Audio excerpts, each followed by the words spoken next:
अब नेक्स्ट है सबट्रैक्टर, ठीक है, सबट्रैक्टर,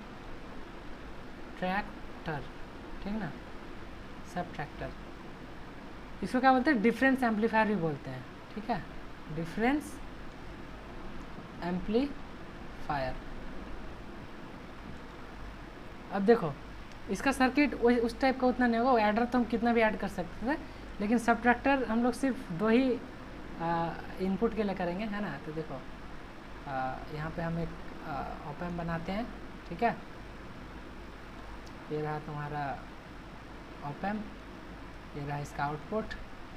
उसके बाद क्या क्या लेता है, फीडबैक होता है, फीडबैक बना देंगे, यहाँ पे एक बना देंगे, यहाँ पे बस एक्स्ट्रा एक यहाँ रजिस्टर आ जाता है, इसको ही बना दिए। फीडबैक कैसे बनता है तुम्हारा, यहाँ से फीडबैक होने का मतलब क्या हो जाता है, जहाँ फीडबैक बना वहाँ एक श्योर हो जाता है कि वो नेगेटिव टर्मिनल में अगर है तो वहाँ पे वर्चुअल ग्राउंड कंसेप्ट हम लगा सकते हैं, ठीक है। यहाँ पे एक रजिस्टर होगा, एक रजिस्टर यहाँ पे होगा, एक रजिस्टर यहाँ पे होगा, और एक रजिस्टर तुम्हारा फीडबैक पे, ठीक है। सबका नोमेनक्लेचर कर देते हैं। देखो यहाँ पे एक वोल्टेज लेंगे V1, यहाँ पे एक वोल्टेज लेंगे V2, ठीक। ये हो गया मेरा वट R1, ये मेरा क्या हो गया यहाँ पे R2, है ना। ये यहाँ पे क्या हो गया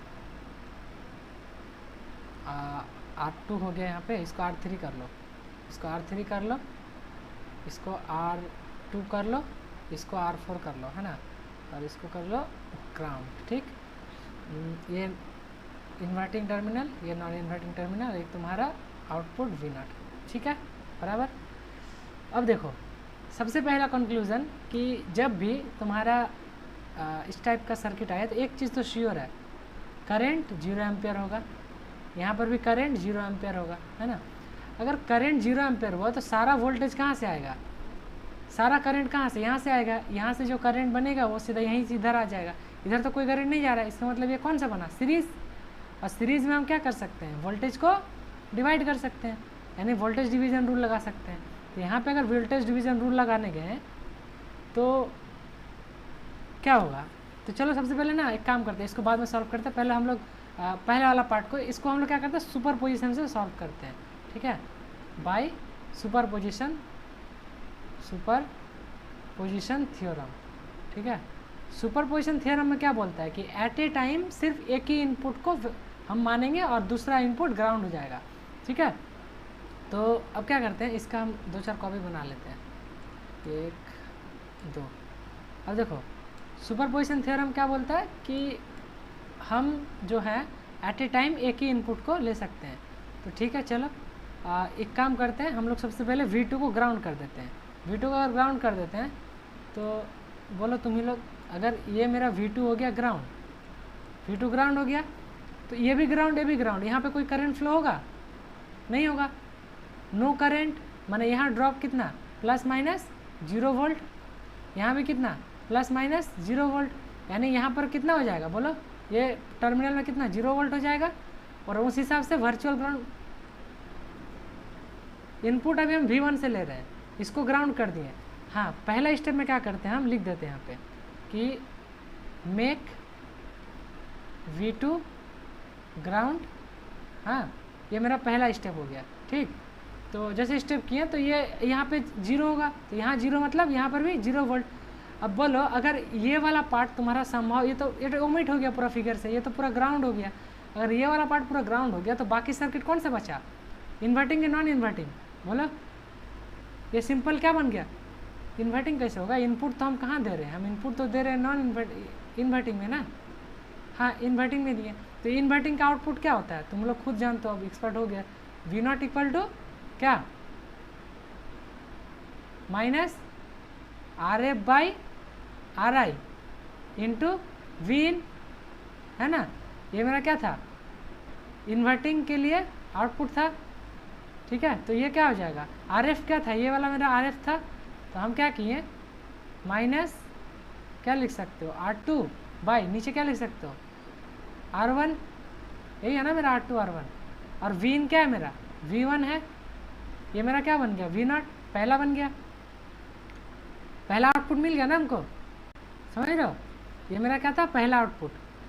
अब हम क्या करेंगे, दूसरा केस में जाएंगे। दूसरा केस में क्या करेंगे, दूसरा केस में क्या करेंगे, अब इस केस में हम लोग V1 को क्या करेंगे, ग्राउंड करेंगे। सुपरपोजिशन नहीं ना बोलता है, एट ए टाइम तुम क्या कर सकते हो, एक ही सोर्स को एक्टिव कर सकते हो। तो दूसरा स्टेप में क्या करेंगे, make V2 equal to ground, sorry V1 तो एक बार कर दिए, अब क्या करेंगे V1 इक्वल टू ग्राउंड। अब जब तुम इसको ग्राउंड करोगे तो इसको मिटा दो, यहाँ से मिटा दो, इसको ग्राउंड बना देते हैं, है ना। तो ये बन गया क्या, ग्राउंड।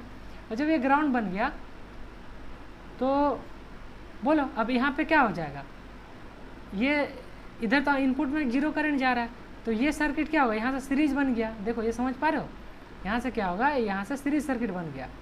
सीरीज सर्किट में क्या होता है, वोल्टेज क्या होता है, ये जो इनपुट वोल्टेज है ये क्या हो जाएगा, डिवाइड हो जाएगा, इस पार्ट में एक, इस पार्ट में एक, है ना। तो यहाँ का वोल्टेज क्या हो जाएगा, R4 का। तो R4 का वोल्टेज क्या हो जाएगा, तुम लोग खुद बोल सकते हो, R4 का वोल्टेज क्या होगा, बोलो। R4 यहाँ का वोल्टेज प्लस माइनस मान लो हम V नाम से देते हैं, ठीक ना। तो ये क्या हो जाएगा, टोटल वोल्टेज क्या है, V2 इंटू क्या होता है, जिस रजिस्टर पे हम ड्रॉप निकाल रहे हैं R4 पे, बाय टोटल रेजिस्टेंस यानी क्या, R3 प्लस R4, है ना। तो इस जगह का अब देखो यहाँ से लेके यहाँ तक ग्राउंड है, यानी यहाँ पे जो ड्रॉप होगा वही ड्रॉप तो यहाँ का इनपुट का हो जाएगा। देखो यहाँ से लेके यहाँ का ड्रॉप तुमको निकालने में दिक्कत था, क्योंकि यहाँ का तुम निकाल लेते, लेकिन यहाँ का तो तुमको V2 अननोन है, लेकिन हम V2 के टर्म में यहाँ से यहाँ तो निकाल सकते हैं ना, क्योंकि यहाँ ग्राउंड है। तो एक जगह से ग्राउंड तक का उस ग्राउंड का पोटेंशियल होता है। कितना बार बोले, जैसे यहाँ का पोटेंशियल क्या होगा, यहाँ से लेकर ग्राउंड तक का, तो ये V0 हो गया। इसलिए यहाँ का अगर तुमको एग्जैक्ट निकालना होगा तो वहाँ से लेकर ग्राउंड तक का, तो ये V मेरा यहाँ पे क्या हो जाएगा, V इक्वल टू क्या, V2 into R1 by R4 by क्या, R3 प्लस R4। बोलो यहाँ तक सबको क्लियर है। अब ये मेरा क्या हो जाएगा, वर्चुअल ग्राउंड कंसेप्ट यहाँ पे लग जाएगा। वर्चुअल ग्राउंड कंसेप्ट से अगर ये मेरा VNI था तो ये भी मेरा क्या बन जाएगा, VNI। तो VNI मेरा क्या बना, यही वाला V, तो V इक्वल टू VNI, और यही इक्वल टू क्या हो जाएगा, VI, माने इन्वर्टिंग का भी वोल्टेज। और इन्वर्टिंग में तुम क्या लगा दो। अब एक बात बोलो, ये कौन सा सर्किट हो गया, इन्वर्टिंग की नॉन इन्वर्टिंग, बोलो कौन सा एम्पलीफायर हो गया, इन्वर्टिंग नॉन इन्वर्टिंग, आइडियल कौन सा, बोलो। अभी तो पढ़ा ही चुके हैं, बोलो इन्वर्टिंग की नॉन इन्वर्टिंग, बोलो किसमें इनपुट जा रहा है, ये तो इन्वर्टिंग वाला तो ग्राउंड है, तो इनपुट नॉन इन्वर्टिंग। तो नॉन इन्वर्टिंग के लिए आउटपुट बोलो, नॉन इन्वर्टिंग का आउटपुट क्या होता है, हाँ V into 1 plus RF by RI, है ना। अब बताओ यहाँ पे तुम्हारा V in क्या है, V in V2 है कि नहीं, V in V2 है ना, बोलो।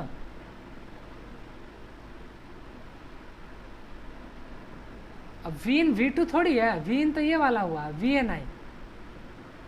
अभी V in हम कब लेते थे, इसको कब लेते थे, जब यहाँ कोई रजिस्टर नहीं होता था।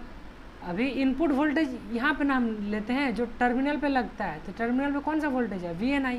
तो यहाँ पे हम लोग V2 नहीं लिख सकते, हम लोग यहाँ पे लिखेंगे क्या, लिखेंगे VNI, यानी VNI इंटू 1 प्लस RF क्या है, RF R2 है, और RI क्या है, R1 ही है ना।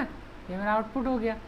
तो यहाँ से V आउट क्या हो जाएगा, VNI मेरा क्या है, बोलो ये V2 into R4 by R3 plus R4 into क्या 1 प्लस R2 बाई R1, हो गया ना। ये मेरा दूसरा आउटपुट हो गया, दूसरा आउटपुट हो गया ना, बोलो बोला। हाँ तो अब तुम क्या कर सकते हो, अब तुम सिंपली क्या करो, सुपरपोजिशन थ्योरम क्या बोलता है, जब अलग अलग सोर्स के लिए अलग अलग तुम्हारा पोटेंशियल निकल जाए आउटपुट, तो फाइनली उसको ऐड कर सकते हो। तो फाइनली हम क्या करेंगे, हमको दोनों रिजल्ट बोलना, चलो दोनों रिजल्ट लिखते हैं। तो फाइनल V आउट क्या हो जाएगा, V आउट हो जाएगा मेरा, बोलो V1 V01 प्लस V02, मान लो इसको हम V01 नाम दे देते हैं, और इससे पहले जो हम लोग निकाले थे इसको V02 दे देते हैं। तो बोलो दोनों आउटपुट का हमको यहाँ फाइनल रिजल्ट बोलो क्या था, क्या क्या था बोलो। V01 क्या था माइनस, किसी को कॉपी में लिखा है तो बोलो, हम बार बार पीछे जाएँ। हाँ तो इसको हम लगा सकते हैं V1 R2/R1 प्लस दूसरा इनपुट के लिए क्या निकला V2 R4 क्या R3 प्लस R4 था। अच्छा हाँ R3 प्लस यहाँ बीच में R4 हो जाएगा इंटू R2/R1। ठीक है, अब हमको फाइनल आउटपुट ये मिल गया। ठीक है, ये हो गया मेरा फाइनल आउटपुट। ठीक, अब इसको तुम लोग रिजल्ट याद कर लो कि ये मेरा फाइनल आउटपुट हो गया। अब ये डिफरेंस कैसे बन रहा है वो हम लोग देखते हैं। ठीक है, अब देखो तुम यहाँ पे लिखो माइनस V1 R2/R1 हो गया। ठीक है, प्लस ये क्या हो जाएगा V2/R4/R3 प्लस R4। अब इसको इसमें क्या करो, इसको क्या करो कैलकुलेट करो तो नीचे क्या बन जाएगा R1 नीचे रह जाएगा, एलसीएम लेकर ऊपर क्या बन जाएगा R1 प्लस R2 है कि नहीं, R1 प्लस R2 बन जाएगा ना, बोलो। तो अब क्या करो, रजिस्टर तो मेरे हाथ में है, हम रजिस्टर को क्या सेट कर रहे हैं, आउटपुट मेरा यही आ चुका था। ठीक है, अब रजिस्टर मेरे हाथ में है तो हम क्या करेंगे, हमको इधर उधर काटना होगा। तो हम एक काम करते हैं कि R1 को पुट कर रहे हैं R4 के बराबर। ठीक है, और R3 को पुट कर रहे हैं R2 के बराबर। ठीक है, पुट किए, ठीक ना। तो अगर यहाँ पे वैसा करते हैं तो बोलो क्या क्या कट जाएगा, क्या क्या कट जाएगा बोलो।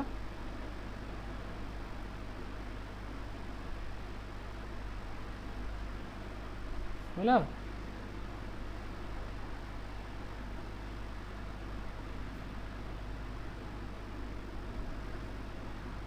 ये कट जाएगा, ये कट जाएगा, है ना, ये दोनों कट गया।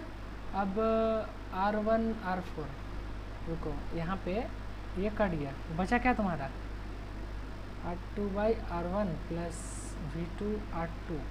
ठीक है, नीचे R1 प्लस R2, इधर R1 plus R2।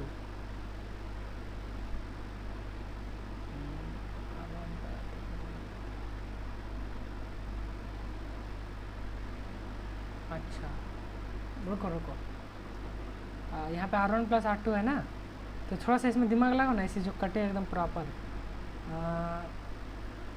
R1 plus R2 ये तो वो हो गया।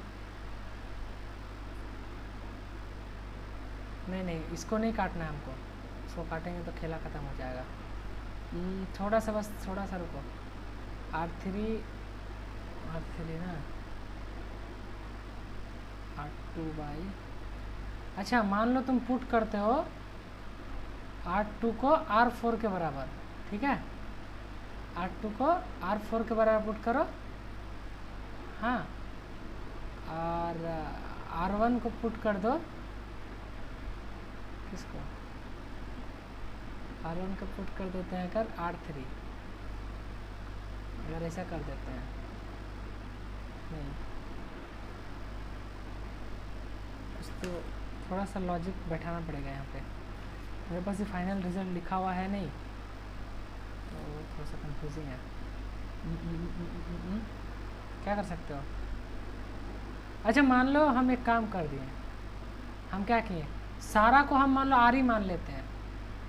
ठीक है, आइडियल केस ले लो, वो भी हम लोग कर सकते हैं काट कूट के, लेकिन इजी वे में समझने के लिए एक काम करते हैं। अच्छा दूसरा वाला केस में R2/R1 बच रहा ना, क्या ले रहे थे R4 को, क्या ले रहे थे बोलो तो, R4 बराबर R2, और क्या ले रहे थे R1 बराबर R3, है ना। तो यहाँ पे बच जाएगा तुम्हारा माइनस V1 R1/R1 प्लस यहाँ क्या हो जाएगा, यहाँ पे देखो ये R2 हो जाएगा, और R4 को हम क्या लिख देंगे R1 लिख देंगे, नहीं R4 को हम R2 ले रहे हैं ना, और R3 को हम R1 ले रहे हैं, तो यहाँ से ये दोनों कट गया, है ना, कट गया ना। और R4 को हम क्या ले रहे हैं R2 ले रहे हैं, ठीक है। तो अब देखो यहाँ से क्या बनेगा, ये वाला टर्म यहाँ बना और यहाँ पे क्या बनेगा V2 R2। अच्छा यहाँ पे V2 R2 है ना, V2 R2 बाई R1, समझ में आया सबको ये वाला चीज़। तो यहाँ से अगर तुम R2 बाई R1 को कॉमन निकाल लोगे तो अंदर क्या बचेगा V2 माइनस V1, ये क्या था V0 था। हाँ तो हो गया, देखो डिफरेंस नहीं बन गया। अब सिंपल है, अब तुम R2 को भी R1 के बराबर रेजिस्टेंस ले लोगे। वही हम पहले केस में बोल रहे थे, अगर तुम सारा को आइडियल केस में R1 plus R1 is equal to R2 is equal to R3 is equal to R4 ले ही लेते हो तो सिंपली क्या हो जाएगा, तुम्हारा नॉर्मल डिफरेंस सर्किट बन जाएगा, कोई एम्पलीफाई नहीं होगा। तो प्रोपोर्शनल को देखो समझो, V0 is directly proportional to what हो रहा है V2 माइनस V1। इसका मतलब क्या हो रहा है, आउटपुट मेरा क्या डिफरेंस नहीं बन रहा है, जो दूसरे टर्मिनल में डाले थे माइनस पहला टर्मिनल, इसको तो हम मैनेज कर ही सकते हैं, रेजिस्टेंस तो मेरे हाथ में है। अगर हम चाहेंगे माइनस करके भी कुछ ज़्यादा लाना है तो उसके हिसाब से हम गेन यहाँ पे बना सकते हैं। लेकिन मान लो हम इसको भी 1 पुट कर दिए, इसको भी 1 पुट कर दिए, फिर तो मेरा नॉर्मल क्या बन जाएगा V0 equal to V2 minus V1। तो देखो ये सिंपली क्या डिफरेंस सर्किट नहीं बन गया कि तुम एक कोई ऑप एम्प में 2 इनपुट डाल रहे हो और आउटपुट में तुमको क्या मिल रहा है, दोनों का डिफरेंस। तो पहला सर्किट क्या कर रहा था, जितने इनपुट डाल रहे थे सबको ऐड कर रहा था, और दूसरा सर्किट मेरा क्या बन गया, बोलो दूसरा सर्किट बन गया मेरा क्या, डिफरेंस। तो ये आउटपुट याद रखो, ठीक है, ये आउटपुट ये याद नहीं होता है, डेरिवेशन 2 बार बनाओ, डेरिवेशन से याद रखो, ठीक है। एक्चुअली न्यूमेरिकल तो नहीं आना चाहिए, अगर ऐसे ओपन सर्किट का क्वेश्चन आएगा ये डायरेक्ट तो फिर इस